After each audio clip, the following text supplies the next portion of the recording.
Shalom. Yeah, we almost done, bro. I'm gonna do 3 rooms tonight.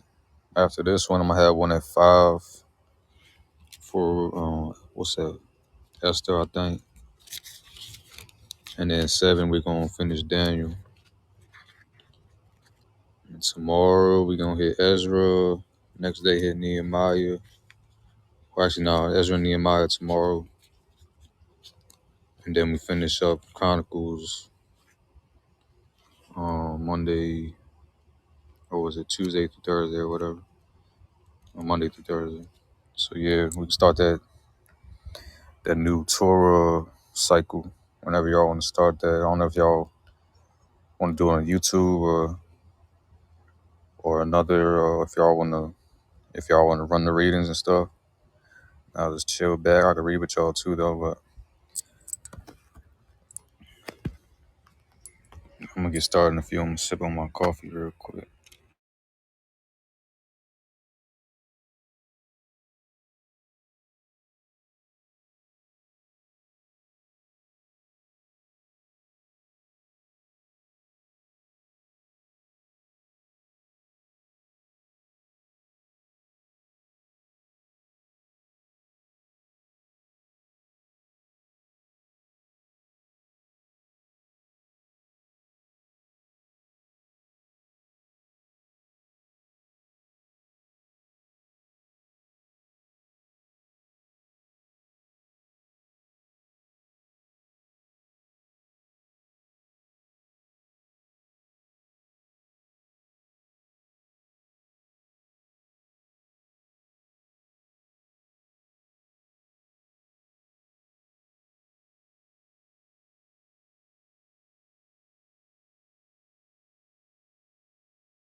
Shabbat shalom.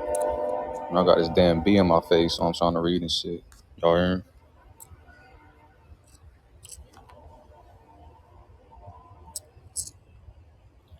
All right. Ecclesiastes. The words of Koheles, son of David, king of Jerusalem. Futilities of futilities, said Koheles, futility of futilities, all is futile. What profit does man have for all his labor which he toils beneath the sun? A generation goes and a generation comes, but the earth endures forever. And the sun rises and the sun sets, then to its place it rushes. There it rises again. It goes towards the south and veers toward the north. The wind goes round and round, and on its rounds the wind returns. All the rivers flow into the sea, yet the sea is not full. To the place where the rivers flow, there they flow once more. All words are wearying. One becomes speechless. The eye is never sated with seeing, nor the ear filled with hearing. Whatever has been is what will be, and whatever has been done is what will be done. There is nothing new beneath the sun.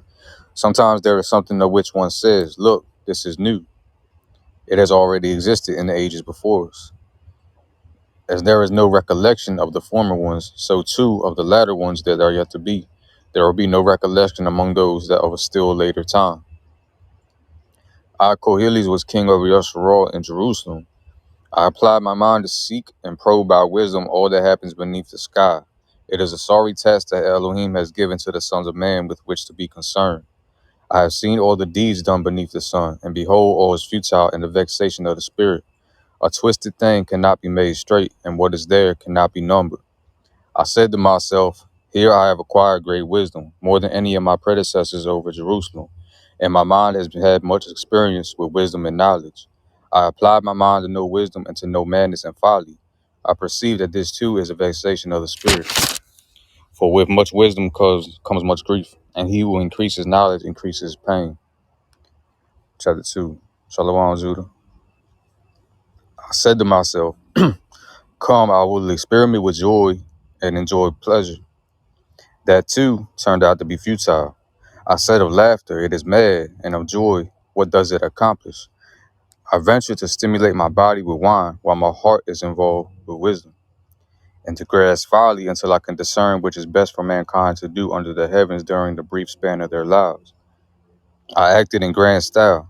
I built myself houses, I planted vineyards, I made for myself gardens and orchards and planted in them every kind of fruit tree. I constructed pools from which to irrigate a grove of young trees.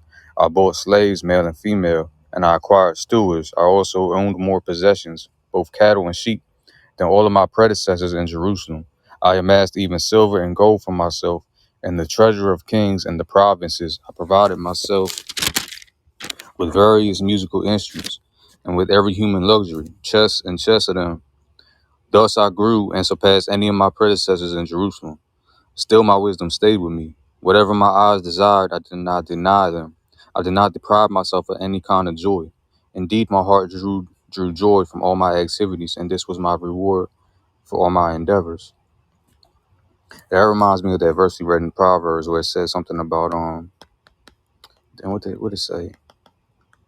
It was basically saying like it goes in line with comfortability kills what I was going in on. Like having to have some kind of adversity to grow and not being like lovers of pleasure. That's what it was. Lovers of pleasure. Like if you're seeking too much pleasure, it can actually be your downfall. You have to have some kind of adversity to be stronger and to build yourself instead of seeking to be pleased all the time. Verse 11. Shalom says, then I looked at all the things that I had done and the energy I had expended in doing them. It was clear that it was all futile and a vexation of the spirit, and there is no real profit under the sun.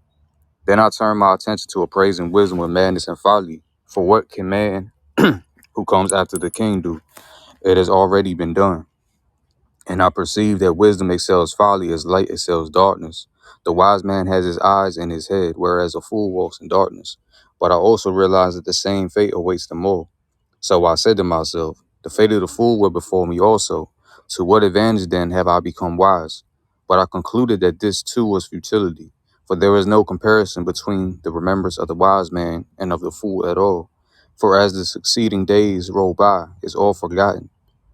How can the wise man die like the fool? So I hated life, for I was depressed by all that goes on under the sun, because everything is futile and in the vexation of the spirit. Thus I hated all my achievements laboring under the sun, for I must leave it to the man who succeeds me. And who knows whether he will be wise or foolish, and he will have control of all my possessions for which I toiled and have shown myself wise beneath the sun. This too is futility. So I turned my heart to despair of all that I had achieved by laboring under the sun. For there is a man who labored with wisdom, knowledge, and skill, yet he must give over his portion to one who has not toiled for it. This too is futility and a great evil. For what is man of all his toil and his stress in which he labors beneath the sun? For all his days are painful, and his business is a vexation. Even at night his mind has no rest. This too is futility. Is it is it not good for man that he eats and drinks and shows his soul satisfaction in his labor? And even that I perceived is from the hand of Elohim. For who should eat and who should make haste except me? To the man who pleases him, he has given wisdom, knowledge and joy, but to the sinner he has given the urge to gather and amass, that he may give it over to one who is pleasing to Elohim. That too is futility and the vexation of the spirit. 3. Everything has its season, and there is a time for everything under the heaven. A time to be born and a time to die. A time to plant and a time to uproot the planet. A time to kill and a time to heal. A time to wreck and a time to build. A time to weep and a time to laugh. A time to wail and a time to dance. A time to scatter stones and a time to gather stones. A time to embrace and a time to shun embraces. A time to seek and a time to lose. A time to keep and a time to discard. A time to rend and a time to mend. A time to be silent and a time to speak. A time to love and a time to hate. A time for war and a time for peace. What gain then has the worker by his toil? I have observed the task with which Elohim has given the sons of man to be concerned with. He made everything beautiful in his time. He has also put an enigma into their minds, so that man cannot comprehend what Elohim has done from beginning to end. Thus I perceive that there is nothing better for them than to rejoice and do good in his life. Indeed, every man who eats and drinks and finds satisfaction in all his labor, this is a gift of Elohim. I realize that whatever Elohim does will endure forever. Nothing can be added to it and nothing can be subtracted from it. And Elohim has acted so that man should stand in awe of him. What has been already exists, and what has still to be has already been, and Elohim always seeks to pursue. Furthermore, I have observed beneath the sun, in the place of justice there is wickedness, and in the place of righteousness there is wickedness. I mused, Elohim will judge the righteous and the wicked, for there is a time for everything and for every deed there. Then I said to myself concerning men, Elohim has chosen them, but only to see that they themselves are as beasts. For the fate of man and the fate of beasts, they have one and the same fate. As one dies, so dies another, and they all have the same spirit. Man has no superiority over beasts, for all is futile. All go to the same place. All originate from dust and all return to dust. Who perceives that the spirit of man is the one that ascends on high, while the spirit of the beast is the one that descends down into the earth? I therefore observe that there is nothing better for man than to be happy in what he is doing, for that is his lot. For who can enable him to see what will be after him? Chapter 4. I returned and contemplated all the acts of oppression that are committed beneath the sun. Behold, tears of the oppressed, with none to comfort them, and their oppressors have the power, with none to comfort them. So I consider more fortunate the dead who have already died than the living who are still alive. But better than either of them is he who has not yet been, and has never witnessed the evil that is committed beneath the sun. And I saw that all labor and all skillful enterprise spring from man's rivalry with his neighbor. This too is futility and a vexation of the spirit. The fool folds his hand and eats his own flesh. Better is one handful of pleasantness than two fistfuls of labor and vexation of the spirit. Then I returned and contemplated another futility beneath the sun. A lone and solitary man who has neither son nor brother, yet there is no end to his toil, nor is his eye ever sated with riches, nor does he ask himself, for whom am I toiling and depriving myself of goodness? This too is futility. Indeed, it is a sorry task. Two are better than one, for they get a greater return for their labor. For should they fall, one can lift the other. But woe to him who is alone when he falls, and there is no one to lift him. Also, if two sleep together, they keep warm. But how can one be warm alone? Where one can be overpowered, two can resist attack. A three-ply cord is not easily severed. Better is a poor but wise youth than an old and foolish king who no longer knows how to take care of himself. Because from the prison he emerged to reign, but while even in his reign, he was born poor. I saw all the living that wander beneath the sun throng to the succeeding youth who steps into his place. There was no end to the entire nation, to all that was before them. Similarly, the one that comes later will not rejoice in him, for this too is futility and a vexation of the spirit. Guard your foot when you go to the house of Elohim. Better to draw near and hearken than to offer the sacrifices of fools, for they do not consider that they do evil. Chapter 5. Be not rash with your mouth, and let not your heart be hasty to utter a word before Elohim. For Elohim is in heaven, and you are on earth, so let your words be few. For a dream comes from much concern, and foolish talk from many words. When you make a vow to Elohim, do not delay paying it, for he has no liking for fools. What you vow, pay. Better that you do not vow at all, that you, than that you vow and not pay. Let not your mouth bring guilt on your flesh, and do not tell the messenger that it was an error. Why should Elohim be angered by your speech and destroy the work of your hands? In spite of all dreams, futility, and idle chatter, rather, fear Elohim. If you see the oppression of the poor and the suppression of justice and right in the state, do not be astonished at the fact, for there is one higher than high, who watches, and there are high ones above them. The advantage of land is supreme. Even a king is indebted to the soil. A lover of money will never be satisfied with money. A lover of abundance has no wheat. This too is futility. As goods increase, so do those who consume them. What advantage then has the owner except what his eyes see? Sweet is the sleep of the laborer, whether he eats a little or much. The satiety of the rich does not let him sleep.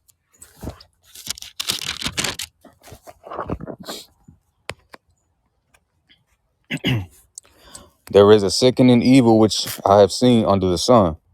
Riches hoarded by their owner to his misfortune, and he loses those riches in some bad venture. If he begets a son, he has nothing in his hand. As he emerged from his mother's womb naked will he return. As he had come, he can salvage nothing from his labor to take with him. This too is a sickening evil.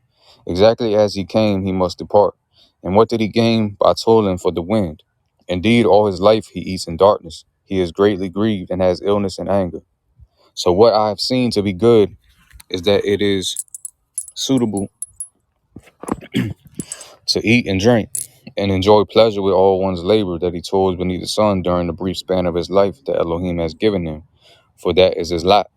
Furthermore, every man to whom Elohim has given riches and possessions and has given him the power to enjoy them, possess his share and be happy in his work. This is the gift of Elohim. For he shall remember that the days of his life are not many, while Elohim provides him with the joy of his heart. 6. There is an evil I have observed beneath the sun, and it is prevalent among mankind. A man to whom Elohim has given riches, wealth, and honor, and he lacks nothing that the heart could desire. Yet Elohim did not give him the power to enjoy it. Instead, a stranger will enjoy it. This is futility and an evil disease. If a man begets 100 children and lives many years, great being the days of his life, and his soul is not content with the good, and he is even deprived of burial, I say, the stillborn is better off than he. Though its coming is futile and it departs in darkness, though its very name is enveloped in darkness, though it never saw the sun nor knew it, it has more satisfaction than he. Even if he should live 1,000 years twice over, but find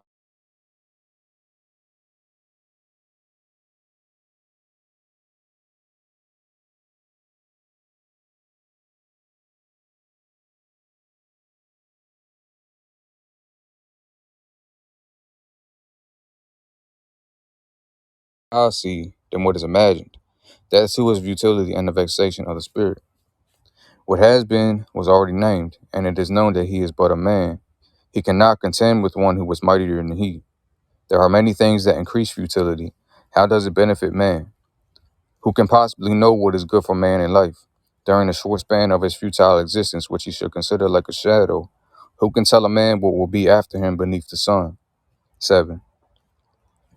A good name is better than good oil, and the day of death better than the day of birth.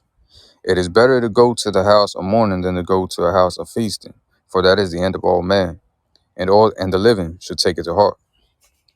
Grief is better than gaiety, for through a sad countenance the heart is improved.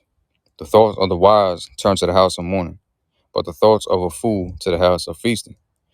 It is better to listen to the rebuke of a wise man than for one to listen to the song of fools.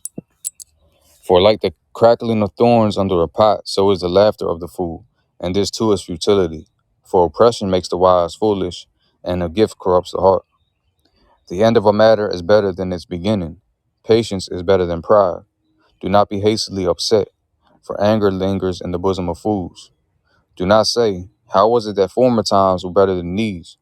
For that is not a question prompted by wisdom. Wisdom is good with an inheritance, and a boon to those who see the sun.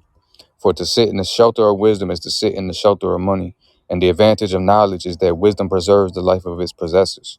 Observe Elohim's doing, for who can straighten what he has twisted? Be pleased when things go well, but in the time of misfortune reflect. Elohim has made this one as well as the other, so that man shall find nothing after him. I have seen everything during my futile existence. Sometimes a righteous man perishes for all his righteousness, and sometimes a wicked man endures for all his wickedness. Do not be overly righteous or excessively wise. Why be left desolate? Be not overly wicked, nor be a fool. Why die before your time? It is best to grasp the one and not let go of the other. He who fears Elohim performs the more. Wisdom strengthens the wise more than 10 rulers who are in the city. For there is no man who's so wholly righteous on earth that he always does good and never sins. Moreover, pay no attention to everything men say, lest you hear your own servant disparaging you. For your own conscience knows that many times you yourself disparaged others. All this I tested with wisdom. I thought I could become wise, but it is beyond me. What existed is elusive and so very deep. Who can fathom it? So I turn my attention to study and probe and seek wisdom and reckoning, and to know the wickedness of folly and the foolishness which is madness. And I have discovered more bitter than death, the woman who is snares, whose heart is nets, whose arms are chains. He who is pleasing to Elohim escapes her, but the sinner is caught by her. See, this is what I found, said Koheles, adding one to another to reach a conclusion, which yet my soul seeks, but I have not found. 1 man in 1,000 I have found, but 1 woman among them I have not found. But see, this I did find. Elohim has made man simple, but they sought many intrigues. Chapter 8. Who is like the wise man, and who knows what things mean? A man's wisdom lights up his face, and the boldness of his face is transformed. I counsel you, obey the king's command, and that in the manner of an oath of Elohim. Do not hasten to leave his presence. Do not persist in the evil thing, for he can do whatever he pleases. Since a king's word is law, who would dare say to him, what are you doing? He who obeys the commandment will know no evil, and a wise mind will know time and justice. For everything has its time and justice. For man's evil overwhelms him. Indeed, he does not know what will happen. For when it happens, who will tell him?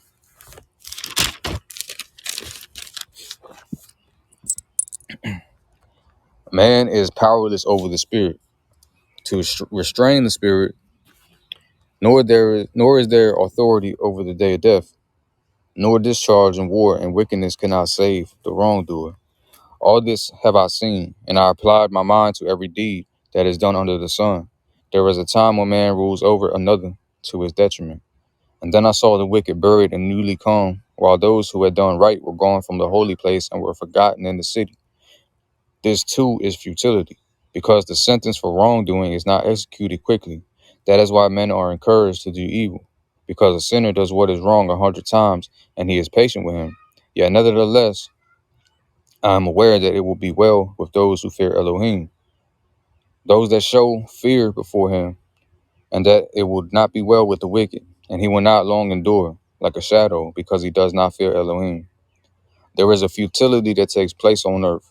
Sometimes there are righteous men who are treated as if they had done the deeds of the wicked, and there are wicked men who are treated as if they had done the deeds of the righteous. I declare this too is vanity. So I praise enjoyment, for man has no other goal under the sun but to eat and drink and be joyful, and this will accompany him in his toil during the days of his life with which Elohim has given him beneath the sun.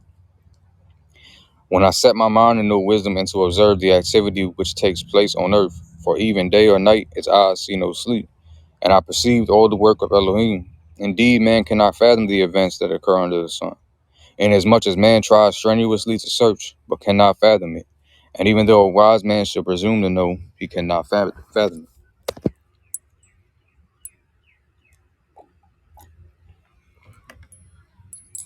it. Nah. For all this I noted, and I sought to ascertain all this, that the righteous and the wise, together with all their actions, are in the hand of Elohim. Whether love or hate, man does not know.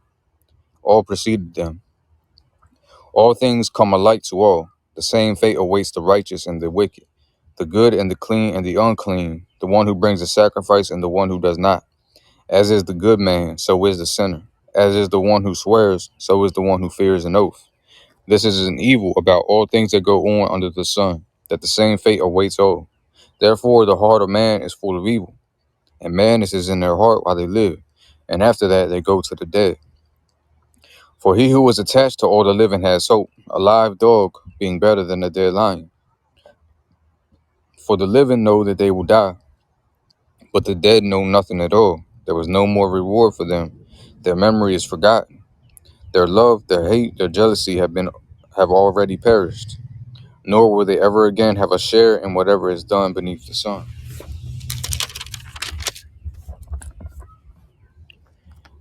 Go, eat your bread with joy and drink your wine with a glad heart, for Elohim has already approved your deeds. Let your garments always be white, and your head never lack oil. Enjoy life with the wife you love through all the fleeting days of your life that he has granted you beneath the sun, all of your futile existence. For that is your compensation in life and in your toil which you exert beneath the sun. Whatever you are able to do with your might, do it. For there is neither doing, nor reckoning, nor knowledge, nor wisdom in the grave where you are going. Once more I saw the sun, under the sun, that the race is not won by the swift, nor the battle by the strong, nor does bread come to the wise, riches to the intelligent, nor favor to the learned, but time and death will happen to them all. For man does not even know his hour, like fish caught in a fatal net, like birds seized in a snare. So are men caught in the moment of disaster when it falls upon them suddenly. This too have I observed about wisdom beneath the sun, and it affected me profoundly. There was a small town with only a few inhabitants, and a mighty king came upon it and surrounded it, and built great siege works over it. Present in the city, no wait, present in the city was a poor wise man who by his wisdom saved the town. Yet no one remembered that poor man. So I said, wisdom is better than might, although a poor man's wisdom is despised and his words go unheeded. The gentle words of the wise are heard above the shouts of a king over fools, and wisdom is better, but a single rogue can ruin a great deal of good. Chapter 10. Dead flies putrefy the perfumer's oil. A little folly outweighs wisdom and honor. A wise man tends to his right, while a fool's mind tends to his left. Even on the road as the fool walks, he lacks sense, and proclaims to all that he is a fool. If the anger of a ruler flares up against you, do not leave your place, for deference appeases. There is an evil which I have observed beneath the sun, as if it were an error proceeding from the ruler. Folly is placed on lofty heights, while rich men sit in low places. I have seen slaves on horses and nobles walking on foot like slaves.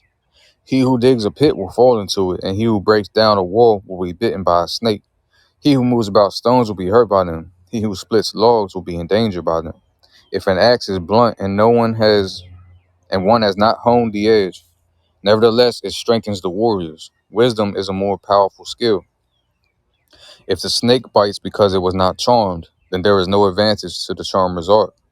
The words of a wise man's mouth win favor, but a fool's lips devour him. His talk begins as foolishness and ends as evil madness. The fool prattles on, but man does not know what will be, and who can tell what will happen after him. The toil of fools exhausts him, as one who does not know the way to town. Woe to you, O land, whose king acts as an adolescent, and whose ministers dine in the morning. Happy are you, O land, whose king is a man of dignity, and whose ministers dine at the proper time, in strength and not in drunkenness. Through slothfulness the ceiling sags, and through idleness of the hands the house leaks. A feast is made for laughter, and wine gladdens life, but money answers everything. Even in your thoughts do not curse a king, and in your bedchamber do not curse the rich, for a bird of the skies may carry the sound, and some winged creature may betray the matter. 11. Send your bread upon the waters, for after many days you will find it. Distribute portions to 7, or even to 8, for you never know what calamity will strike the land. If the clouds are filled, they will pour down rain on the earth. If a tree falls down in the south or in the north, wherever the tree falls, there it remains. One who watches the wind will never sow, and one who keeps his eyes on the clouds will never reap. Just as you do not know the way of the wind, nor the nature of the embryo in a pregnant stomach, So can you never know the work of Elohim who makes everything? In the morning sow your seed, and in the evening do not be idle. For you cannot know which will succeed, this or that, or whether both are equally good. Sweet is the light, and it is good for the eyes to behold the sun. Even if a man lives many years, let him rejoice in all of them, but let him remember that the days of darkness will be many. All that comes is futility. Rejoice, young man, in your childhood. Let your heart cheer you in the days of your youth. Follow the path of your heart and the sight of your eyes. But be aware that for all these things Elohim will call you to account. Rather banish anger from your heart and remove evil from your flesh, for childhood and youth are futile. 12. So remember your Creator in the days of your youth, before the evil days come, and those years arrive of which you will say, I have no pleasure in them. Before the sun, the light, the moon, and the stars grow dark, and the clouds return after the rain. In the day when the guards of the house will tremble, and the powerful man will stoop, and the grinders are idle because they are few, and the gazers through windows are dimmed, when the doors in the street are shut, when the sound of the grinding is low, when one rises up at the voice of a bird, and all the daughters of song grow dim, when they even fear a height and a terror in the road. And the almond tree blossoms, and the grasshopper becomes a burden, and the desire fails. So man goes to his eternal home, while the mourners go about the streets. Before the silver cord snaps, and the golden bowl is shattered, and the pitcher is broken at the fountain, and the wheel is smashed at the pit. There's that silver cord I was talking about the other day. Thus the dust returns to the ground as it was, and the spirit returns to Elohim who gave it. Futilities of futilities, said Koheles, all is futile. And besides being wise, Koheles also imparted knowledge to the people. He listened and sought out and arranged many proverbs. Koheles sought to find words of delight and words of truth recorded properly. The words of the wise are like golds, and the nails well driven are the sayings of the masters of collections, coming from one shepherd. Beyond these, my son, beware. The making of many books is without limit, and much study is weariness of the flesh. The sum of the matter, when all has been considered, fear Elohim and keep his commandments, for that is man's whole duty. For Elohim will judge every deed, even everything hidden, whether good or evil. And that concludes Ecclesiastes. Yeah, yo.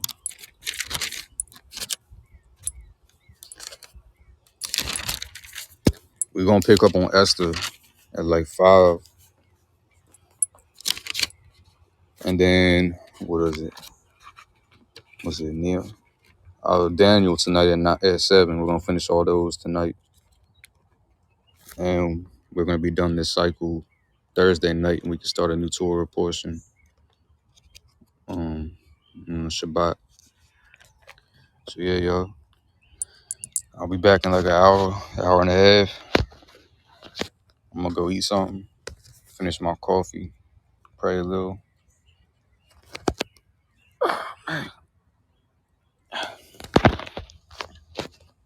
Shalom, y'all.